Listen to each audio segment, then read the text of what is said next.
Wait a minute. Don't scroll. Please, I want you to watch the video. This video will blow your mind.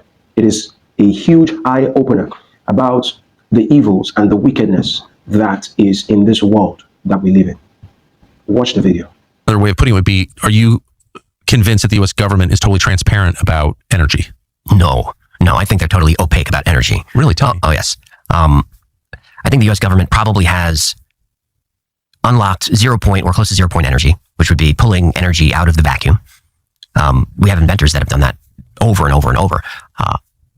And making energy of apparently nothing. Well, we can start with, there's a man named Charles Pogue, who in the 30s tinkered with his carburetor and was able to get 200 miles a gallon. It's proven. It was engineers, investigative scientists. It's totally proven. It worked. He was going to be a zillionaire or whatever. He's going to transform society.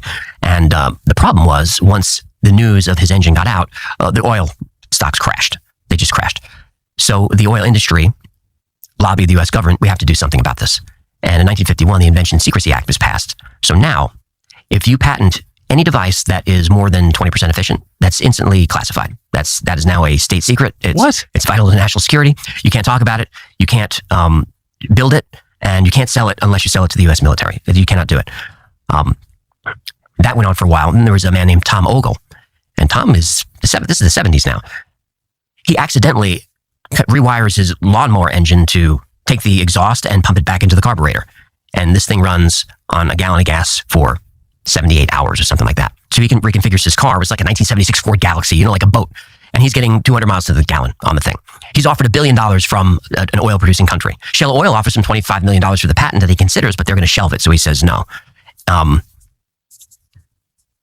It's considered, maybe one of the biggest inventions of the century.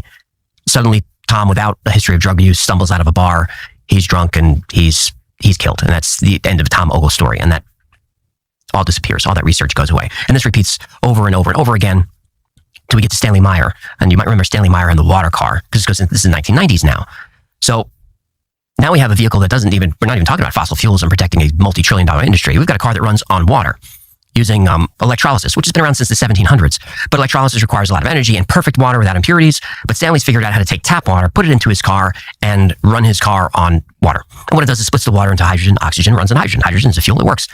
And it works, and he drives it all over the place. It's all over the news. Engineers look at it. They say, this is the invention of the century. This changes everything. He's offered $1 billion and millions of dollars, and everyone wants his engine.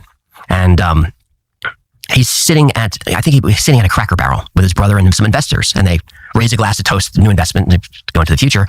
And they take their toast, and Stanley suddenly doesn't feel well. He runs outside. He starts vomiting. His brother chases after him and says, what's going on? And Stanley says, they poisoned me, and he dies.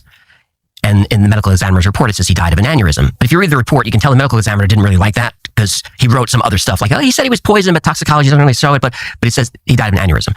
And that technology is now gone. The patent's useless because Stanley faked the numbers because he didn't trust the government, because he had another invention that most people don't know about before his water car, which was this toroid ring. A toroid is a donut. This donut-shaped ring that he invented that created energy out of nothing and levitated.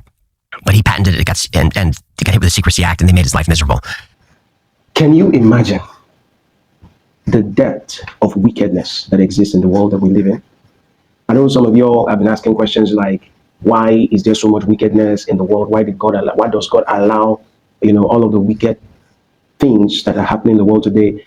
Why does God allow babies to be victims of pedophiles? Why does God allow wars? Why does God allow all of the sinister events taking place on the earth today?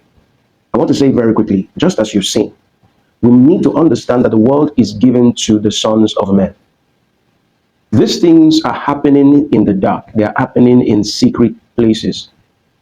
These things are happening in isolation, and they are so coordinated in ensuring that nobody is able to do anything in court by the way they operate. But we, on the other side, who are seeing these things happen in our society, we hear about them, we see them just like you've watched this video. After some few minutes or few hours, we forget about it and we continue to move on. The reason why wicked people keep on being wicked, and why they keep doing it glaringly and blatantly, is simply because those of us who seem to be innocent ourselves, who seem to be the good ones, we keep silent. There is need for us to understand that there is no such thing as poverty in this world. There is no such thing as lack and want in this world. It is all man-made. There are certain men in this world who have sat down for many decades who have sat down at one point in time in history or the other, and they decided the fate of the entire human race. Unless we rise up to change the narrative, we'll keep on experiencing this cycle of wickedness and evil in the world that we live in. But I have good news. If you believe in Jesus Christ, then you're safe. No matter the evil that we're currently experiencing, you should be rest assured that your end is glorious. Our end is definitely glorious. The age of man and its wickedness is about wrapping up. It's about coming to an end. And not just coming to an end in terms of acts, in terms of violence, in terms of wickedness. Even the source of it, being the devil, everything and everyone, every spirit and personality will be wrapped up with the entire system. The system is going down. The system is crashing. But I want you to understand that you don't need to crash with it. You don't need to be wiped out with this system of wickedness.